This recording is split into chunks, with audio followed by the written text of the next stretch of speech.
après-midi, bonsoir et bienvenue à vous dans notre temps d'enseignement, dans ce programme à l'écoute de la parole de Dieu. Ce programme de méditation, de partage de la parole ensemble, ce programme de déclaration prophétique, de prière qui a pour but de nous emmener à méditer afin de bien connaître le Seigneur, encore de mieux connaître Dieu. Nous sommes là ensemble pendant cette demi-heure afin de pouvoir éclairer sur ce que le Seigneur nous dit. Après cette semaine, la dernière session que nous avons eue, celle où nous parlons de la Pentecôte et de l'importance de la Pentecôte, de la fête de la Pentecôte, nous allons donc revenir sur notre thème aujourd'hui, sur lequel nous étions. On va incliner la tête et rendre grâce à Dieu. Tendre Père, merci. Merci, ô mon Dieu, toi qui es glorieux, toi qui règnes sur toute la terre. Merci pour le magnifique don du Saint-Esprit que nous accueillons en cet instant, lui qui est l'esprit d'excellence, l'esprit de grâce, l'esprit d'enseignement, l'enseignant par excellence, l'esprit de sagesse, de paix, lui qui est notre réconfort, notre guide et notre soutien. Nous l'accueillons encore en ce temps. Seigneur, parle-nous encore en cette journée, parle-nous encore ce matin, parle-nous encore en fonction de l'endroit où nous nous trouvons. Ouvre l'intelligence de nos cœurs et fais que nous comprenions que nous sommes différents. Et ce que tu cherches de nous, ce que tu attends de nous soit plus clair dans nos vies. Nous voulons te connaître, car tu as dit que la vie éternelle, c'est qu'ils te connaissent, toi, le seul vrai Dieu. Merci. Alors aide-nous, Saint-Esprit, dans le nom de Jésus. Alors je rends grâce à Dieu. Aujourd'hui, nous allons aller un peu rapidement. Il y a beaucoup de choses à dire. Donc, nous comprenons que c'est un programme de méditation. Nous partageons avec nous la parole, mais ce n'est pas une classe d'enseignement. C'est-à-dire que nous n'avons pas autant de temps que nous pourrions avoir si nous étions ensemble assis dans une même salle, dans un cours ou dans un enseignement. Mais là, nous partageons des bouts d'enseignement afin de nous emmener à méditer, à rester nous-mêmes dessus. Quand vous n'avez rien à faire dans la journée, reprenez la parole, reprenez le verset dont on discute et dites-vous comment je peux l'appliquer dans ma vie. C'est comme ça que vous verrez les grands résultats. Amen. Alors, gloire à Dieu.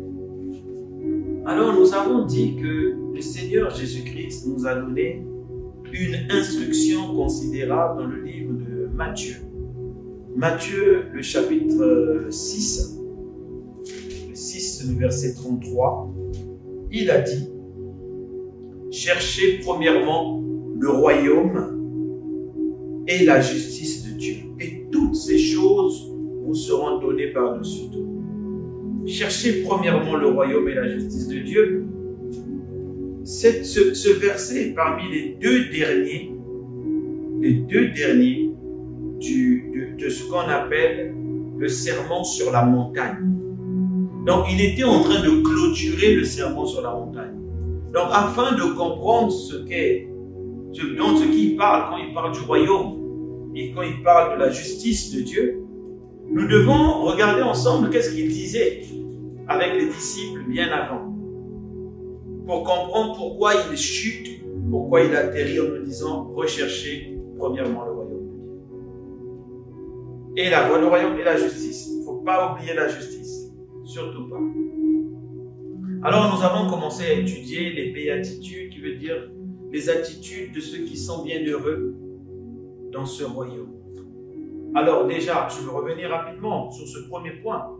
Si le Seigneur nous demande de rechercher premièrement le royaume et la justice de Dieu, ça veut dire qu'il y a des choses que nous recherchons qui ne sont pas ni du royaume ni de la justice de Dieu. Il y a des choses que nous faisons qui ne reflètent pas le royaume, qui ne reflètent pas la justice de Dieu.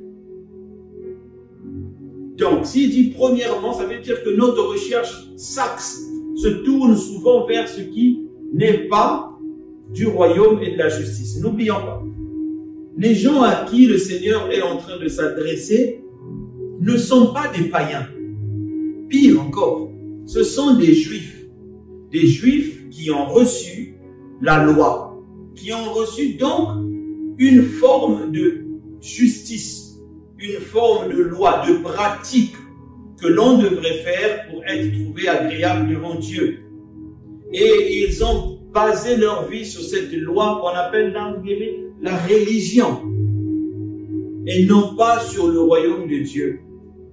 Alors quand le Seigneur vient dire recherchez premièrement le royaume de Dieu, il sait qu'il y a une double confrontation.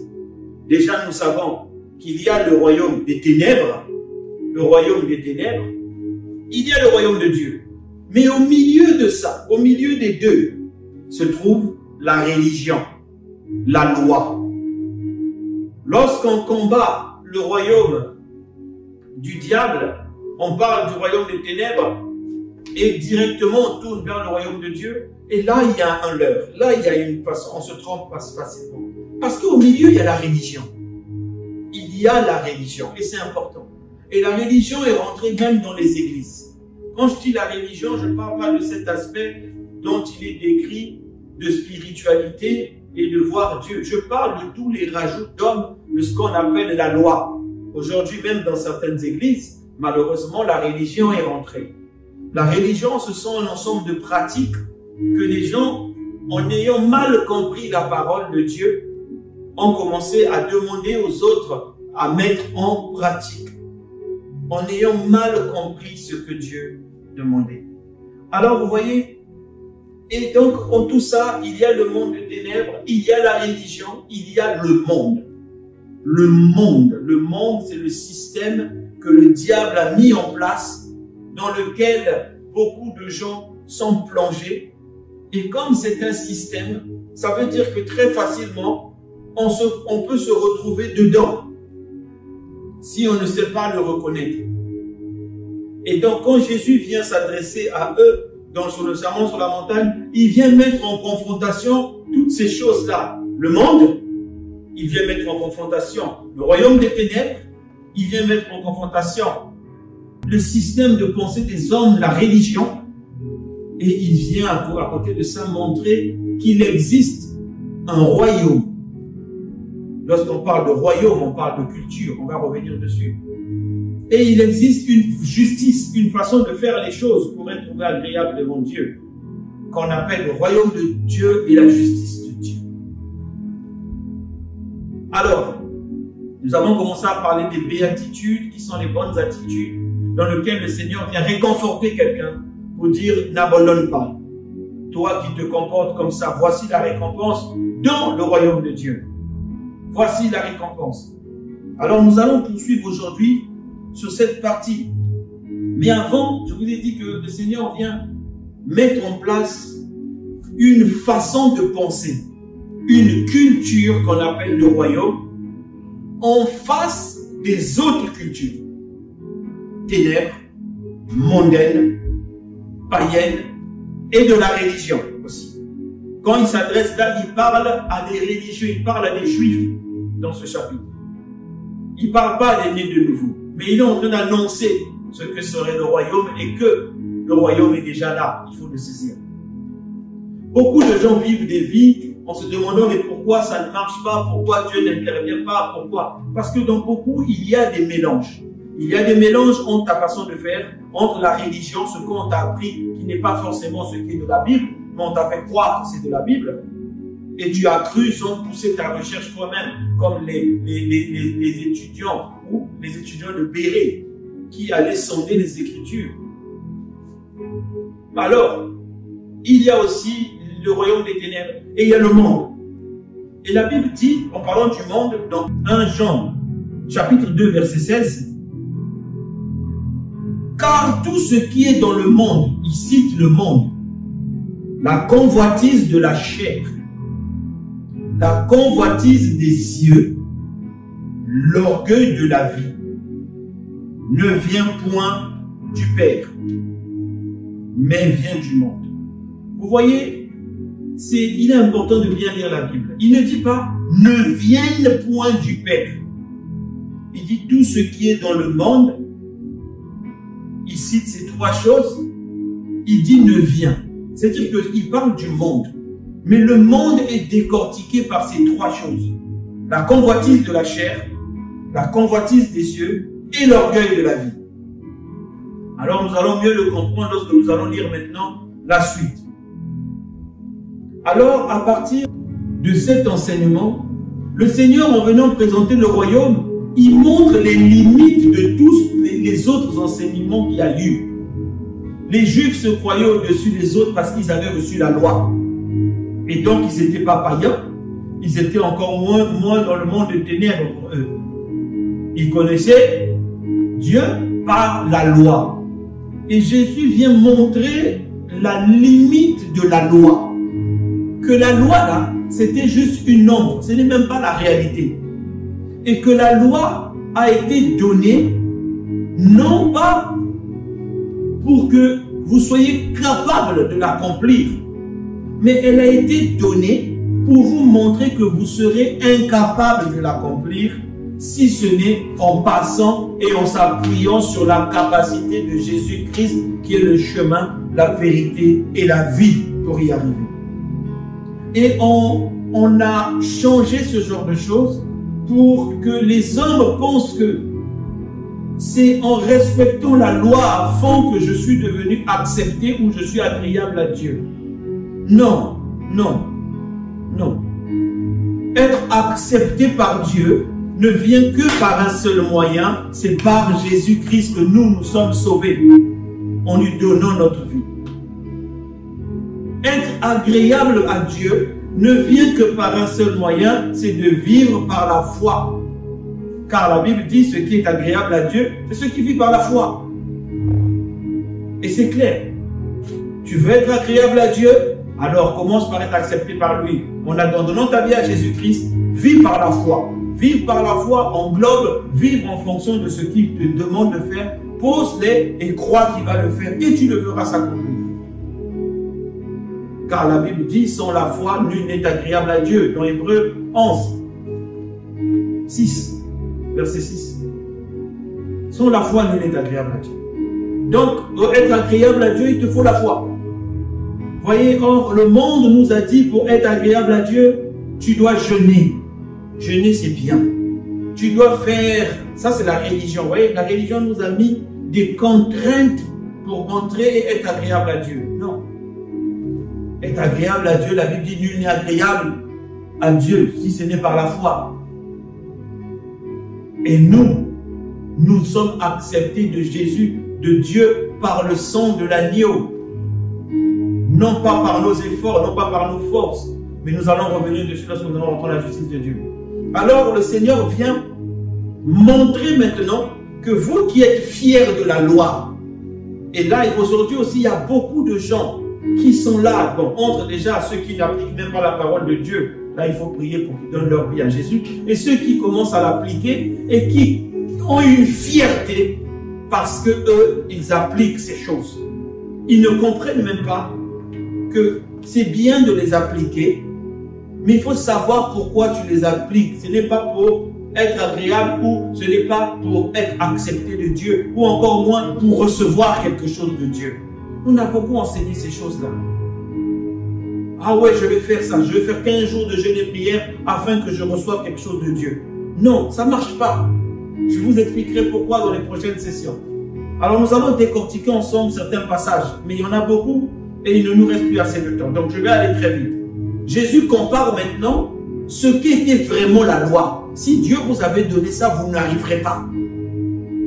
Et il veut leur dire que ce n'est pas par la loi que vous allez être accepté par Dieu.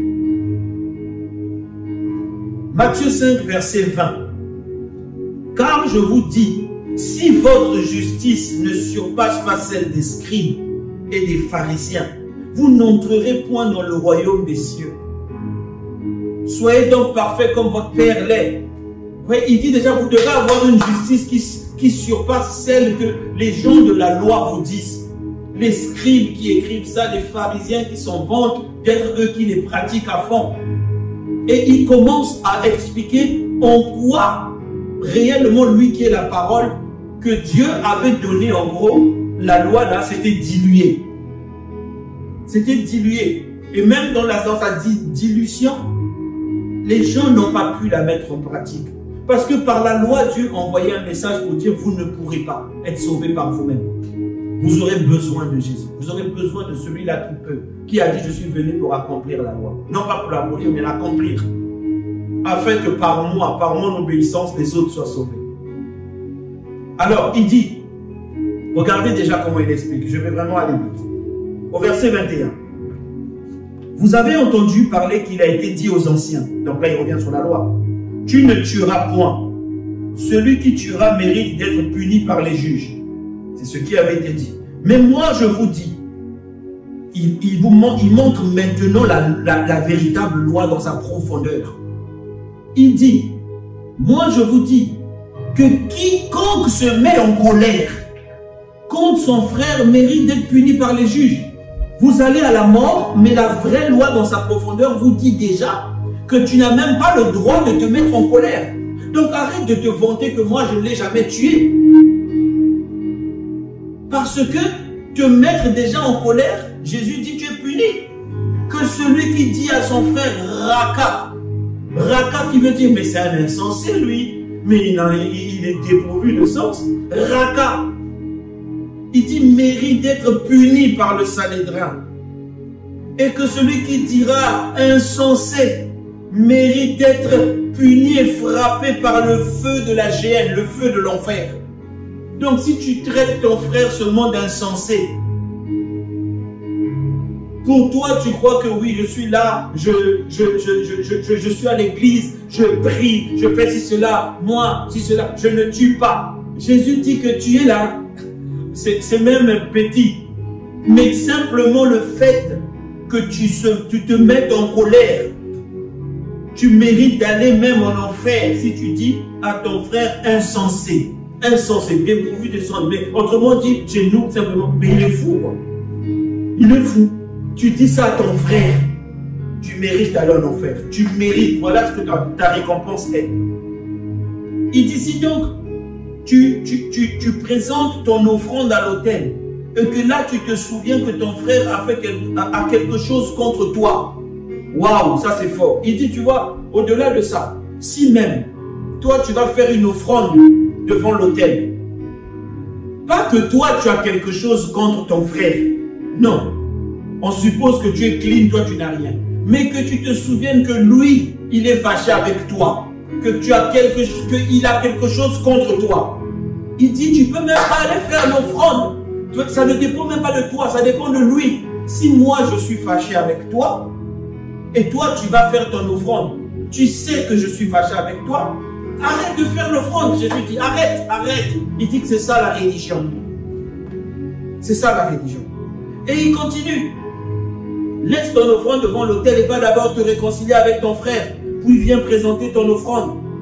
Accorde-toi promptement avec ton adversaire pendant que tu es en chemin avec lui, de peur qu'il ne te livre au juge et que le juge ne te livre à l'officier de justice et que tu ne sois mis en prison. Tu vois, il dit, je te le dis en vérité, tu ne sortiras pas de là que tu n'aies payé le dernier cadran.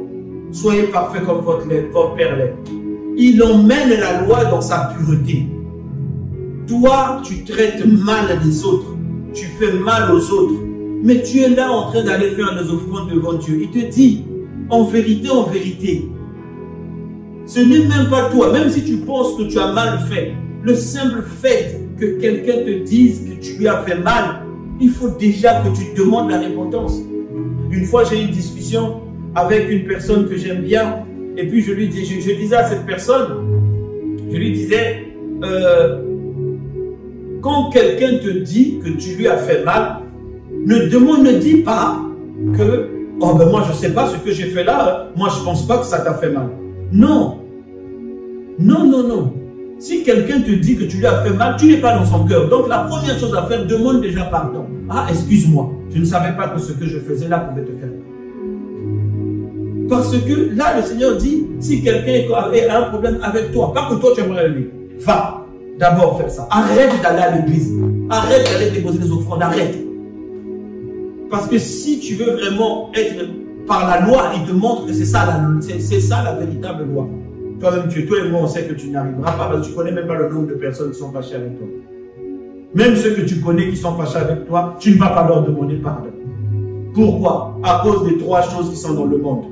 La convoitise des yeux, la convoitise de la chair, l'orgueil de la vie. L'orgueil t'empêche d'aller demander pardon à ton frère. On continue, le verset 27. Il dit, vous avez appris qu'il a été dit, tu ne commettras point d'adultère, mais je vous dis, tu ne commettras point d'adultère. L'adultère, c'est relation sexuelle, relation intime, hors mariage. Jésus dit, vous avez appris ça, qu'il vous a été dit que tu ne commettras point d'adultère. Mais moi, je vous dis que quiconque regarde une femme pour la convoiter a déjà commis un adultère avec elle dans son cœur. Waouh! Mais si c'était ça, Seigneur, si tu ouvres le cœur, mais beaucoup de gens sont des grands adultères. Même ceux qui paraissent saints. Alors, le Seigneur te montre que si la loi que tu dois appliquer, elle est bien plus que ça. Elle parle dans quoi? Il dit, si tu regardes une femme pour la convoiter. On a dit les trois choses dans le monde. La convoitise des yeux, convoitise de la chair. Là, c'est la convoitise de la chair. Il dit que tu as déjà commis l'adultère. Tu as déjà commis. Tu as déjà commis. Mais si Dieu exposait le cœur de tout le monde, mais on mettrait les mains sur les têtes lorsqu'on verrait certaines personnes, on dirait même, toi, tu as pensé ça de moi. Mais il dit, tu as déjà commis. Ça veut dire quoi? Tu as déjà, entre celui qui allait poser l'acte et toi qui as eu cette pensée, vous êtes égal. On parlera quand on reviendra dans la justice de Dieu. Quand on parlera des classements des péchés selon les hommes. Donc il dit ça. Il dit, si ton œil, on revient dans la convoitise des yeux, la convoitise de la chair, l'orgueil, il dit, si ton œil droit est pour toi une occasion de chute, arrache-le et jette-le loin de toi. Car il est avantageux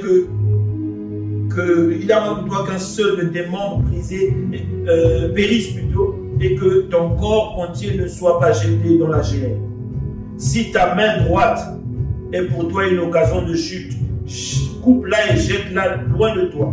Car il est avantageux pour toi qu'un seul de tes membres périsse et que ton corps entier n'aille pas à la géhenne. Qu'est-ce que le Seigneur dit? L'œil, c'est la capacité de connaître. Le mot œil, en grec, veut dire plusieurs choses. Veut dire voir, mais veut dire aussi connaître. Vous voyez, celui qui est aveugle, il ne sait pas. Donc, il n'a pas connaissance de ce qu'il y a autour de lui. Donc, la Bible, quand Jésus te dit, si ton œil droit est pour toi une occasion de chute, il ne parle pas de ça, l'organe œil. Il parle de plusieurs choses, dont la capacité. Droit, c'est la droiture en grec et en hébreu, ça veut dire l'honneur. Ça veut dire la fierté. Ça veut dire l'essence, le succès. Il dit, si ta connaissance, ton œil droit, donc la connaissance qui a fait de toi le succès que tu es devenu parce que toi tu connais, parce que toi tu es toi. Il dit, si c'est ça qui commence à faire monter l'orgueil dans ton cœur, il est mieux que tu laisses, que tu lâches quelqu'un, que tu lâches ce pourquoi ton honneur montre tout. Il y a des gens, ça peut être un poste. Il y a des gens, ça peut être un titre. Il a un titre et ça lui donne de l'honneur. C'est ça que veut dire droit. Le mot droit veut dire côté honneur. C'est une place d'honneur. On dit qu'il est assis à la droite. Ça veut dire que c'est une place d'honneur, une place de référence. Œil droit, ça veut dire que la connaissance, la révérence, l'autorité que te donne ta connaissance. Donc si c'est ça ton problème, il dit laisse cette place. Quitte, va chercher un autre job. Il ne parle pas de l'œil physique parce que tu n'as jamais vu quelqu'un me dire oh non, j'ai arraché mon œil, j'ai enlevé le deuxième œil parce que moi, je regardais toujours. Jamais. On n'a pas montré ça. Il va en profondeur en te disant ça. Quand il dit si ta main droite est pour toi une occasion de chute, il est en train de te parler de ta force, tes capacités. Parce que la droite triomphante de Dieu, c'est sa capacité. C'est la puissance qu'il a. Il dit si aujourd'hui tu es devenu tellement puissant, parce que toi tu es grand chef, toi tu es ministre, toi tu es grand pasteur, grand imam, grand. Il y a des gens qui aujourd'hui, quand je regarde, je dis, ah, lui là il avait commencé simplement. Aujourd'hui, c'est moi. J'ai beaucoup aimé ce que le pasteur Dag avait dit, je vous ai déjà dit ça. Le pasteur Dag avait dit une fois, il était dans une boutique et il était allé acheter des équipements pour son église. Et puis il disait, oui, donc il parlait, le vendeur était un juif. Il lui a dit, j'ai construit l'église du Seigneur, là je suis venu acheter des équipements. Au bout du 3e jeu, le gars lui a dit, arrête de dire je. Tu es pasteur, tu es un homme de Dieu, oui. Il dit je, c'est pour Dieu. Celui qui disait beaucoup je suis cela, je monterai, je ferai ma place semblable au Très-Haut, je serai comme le Très-Haut. Il dit c'est Satan. Voilà pourquoi il était précipité. Quand vous voyez quelqu'un, moi j'ai fait ça, il a dit les hommes doivent dire nous. Nous c'est pour les hommes. C'est-à-dire que tu n'étais pas seul quand tu faisais ça. Et toi-même tu sais que tu n'étais pas seul. Vous étiez nombreux. Et ceux même que tu ne connais pas ont aidé à faire ça. Ça veut dire arrête de dire je. Dis nous.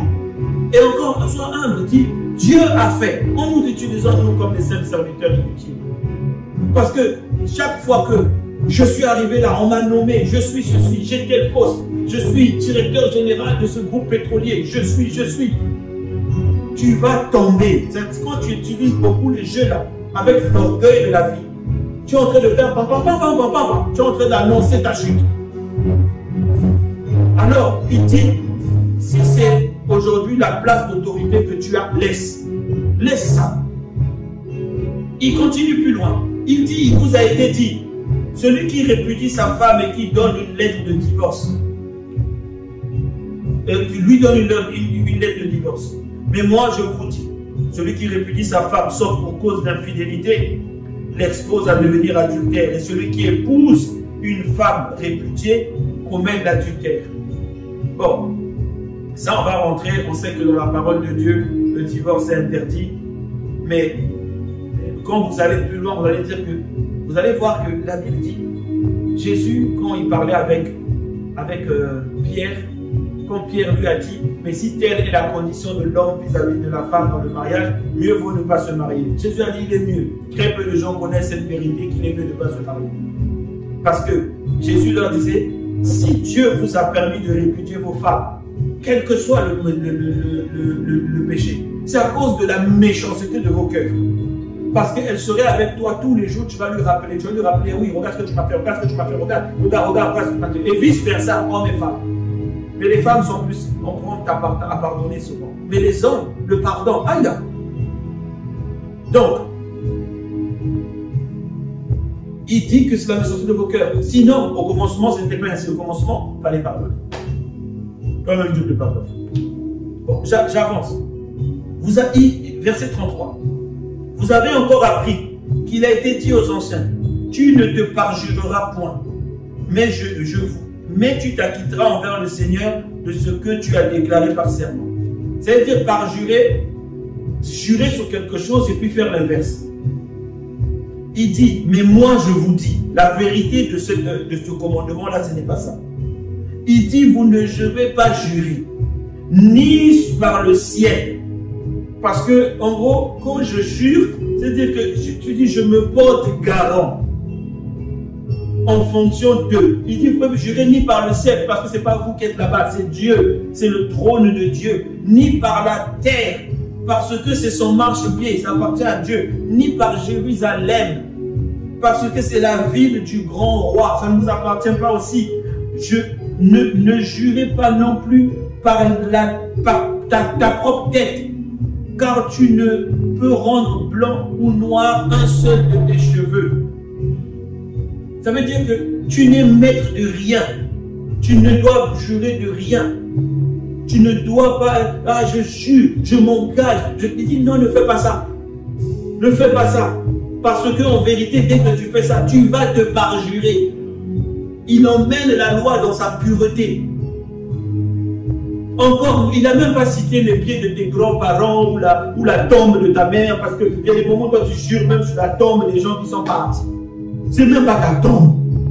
Mais pourquoi tu veux jurer dessus?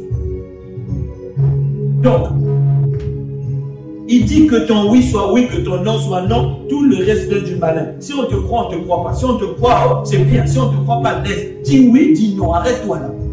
Arrête, parce que souvent quand on jure là, parce qu'on veut convaincre les hommes. On veut montrer aux hommes que vraiment, je jure quoi. Voilà. Je jure comme chez nous on fait. Il dit, ça ne sert à rien. Ne jurez sur rien. Ne jurez sur... Que ton oui soit oui, que ton non soit non. Même s'il y a des gens qui n'aiment pas qu'on leur dise non, dis non.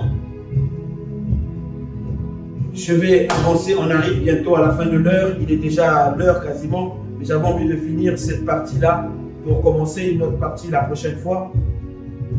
Il vous a été appris, œil pour œil, dent pour dent. Mais moi je vous dis de ne pas résister aux méchants. Si quelqu'un te frappe à la joue droite, présente-lui l'autre. Si quelqu'un va plaider contre toi, il veut prendre ta tunique, laisse-lui prendre ton manteau. Si quelqu'un te force à faire 1 miles, à peu près 3 km à pied, fais-en 2 avec lui. Donne à celui qui te demande et ne te détourne pas de celui qui emprunte de toi. Là encore, c'est un grand enseignement. Ça, c'est la loi dit que œil pour œil, dent pour dent. Et vous voyez, même dans les églises, c'est arrivé. Ton frère t'a fait mal. Te voilà en train d'aller te venger. Ton frère t'a fait mal. La Bible dit, pardonne. Pardonne. Ça m'attriste quand souvent je suis là et je vois ce qui se passe dans les églises. Je vois ce qui se passe et ça c'est depuis des années. Et je vois des pasteurs avoir des challenges entre pasteurs. Je vois des pasteurs tomber. Je vois des pasteurs vivre des choses. La Bible dit que si tu crois que tu es debout, prends garde de tomber. Parce que ce qui nous garde, c'est la main de Dieu. Ce n'est pas notre force et notre intégrité. C'est Dieu qui nous garde. On crie à Dieu pour que le Seigneur nous garde. Ne pense pas que ce n'est pas tes propres capacités. Nous avons vu des hommes de Dieu tomber et chuter. Des gens qu'on aurait dit jamais ça arrivera. Mais à cause de l'orgueil. À cause de l'orgueil. Alors, il faut faire attention. Alors, ce qui me fait mal, ce que je disais, c'est que on voit aujourd'hui des pasteurs tirer sur d'autres pasteurs.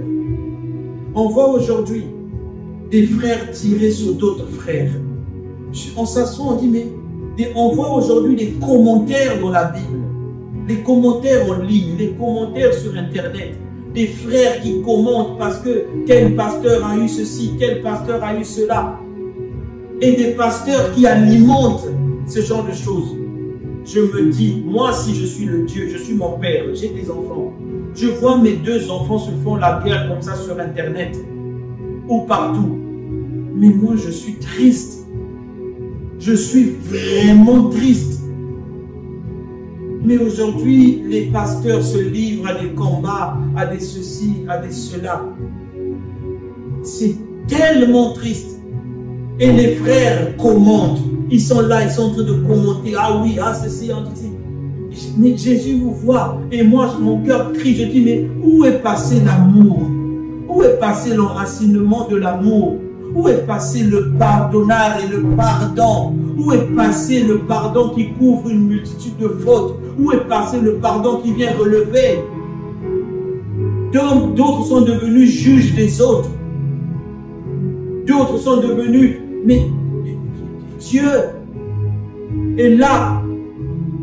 On se pose la question, pourquoi nous, chrétiens, les Juifs ne nous envient pas? Mais les Juifs devraient nous envier. Oui, les Juifs devraient nous envier. Mais ils ne nous envient pas. Pourquoi? Parce que quand ils voient ce que les chrétiens font, qui aujourd'hui, c'est à la mode. Même les païens ne veulent plus venir dans les églises. Aux églises, là, on voit ce qui se passe. Parce que l'église n'est plus un lieu de sécurité, un lieu où l'amour de Dieu relève, un lieu où l'amour de Dieu pardonne, où l'amour de Dieu va chercher dans la boue du péché, celui qui est là-bas, et le tirer, le laver pour la gloire de Dieu. Mais toi qui juges, Paul a dit, qui t'a établi juge? Qui t'a établi juge? Parce que c'est l'amour de Dieu qui nous aide. C'est l'amour, n'oubliez pas. Je peux venir vous prêcher tous les jours la parole de Dieu, enseigner la parole de Dieu, même faire des miracles. Écoutez-moi, même faire des miracles. Même prophétiser. La Bible dit, si je n'ai pas l'amour, je ne suis rien. Je ne suis rien. Vraiment, je ne suis rien. Nous allons nous arrêter là pour aujourd'hui. Nous poursuivrons la prochaine session pour finir cette partie. Et on expliquera un peu ce que c'est que la joue droite. Quand le Seigneur parle de la joue droite, et quand il parle, il dit donne l'autre joue, l'autre côté. Luc dit. On expliquera un peu plus quand le Seigneur parle qu'on veut prendre ta tunique, donne ton manteau. Dans Luc, on dit on veut prendre ton manteau, donne ta tunique. Qu'est-ce que ça veut dire? Comprenez que la loi, là, il est en train de présenter un système. Mais vous voyez que c'est un système qu'il appelle la religion. Il dit, il vous a été dit, à vous les Juifs. Donc on vous enseigne ça de la parole, on vous enseigne ça de la loi. Pas de la parole, de la loi. Mais regardez ce que vraiment Dieu attendrait de vous. Si on doit aller dans le côté de la loi. Seigneur, merci pour ce temps. Merci pour cet enseignement. Merci de nous faire du bien. Merci surtout de guérir nos cœurs. Guéris nos cœurs, Seigneur. Emmène-nous à comprendre que tu es plus grand que tout ça.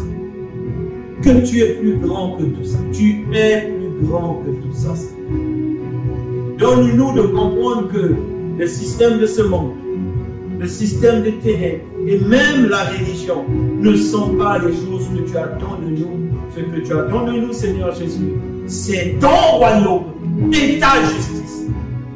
Ton royaume et ta justice. Ta culture, ton gouvernement et la manière dont toi tu as choisi pour que les hommes soient trouvés agréables devant toi.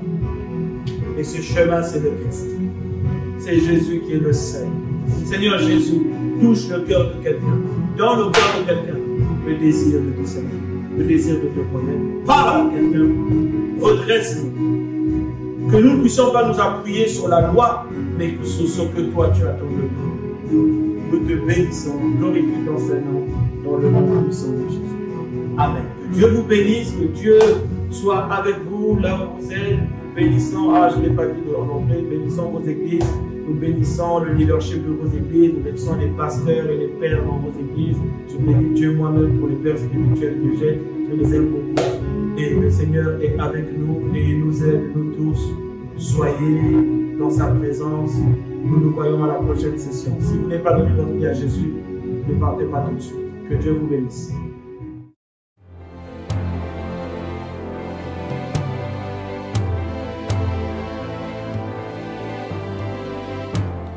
Ô Seigneur Dieu,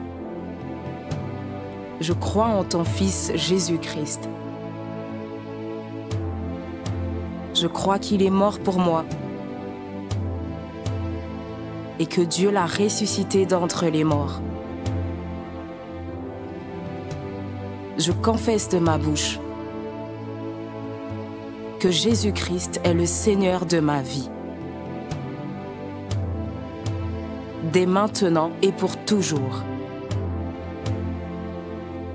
Je donne ma vie à Jésus-Christ dès aujourd'hui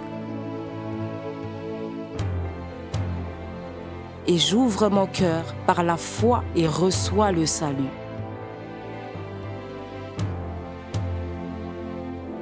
Je reçois maintenant la vie éternelle dans mon esprit. Merci Seigneur d'écouter ma prière. Mes péchés ont été lavés par le sang de Jésus.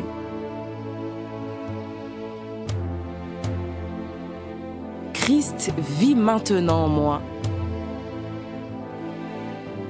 Et je suis libre. Je suis sauvé. Je suis né de nouveau.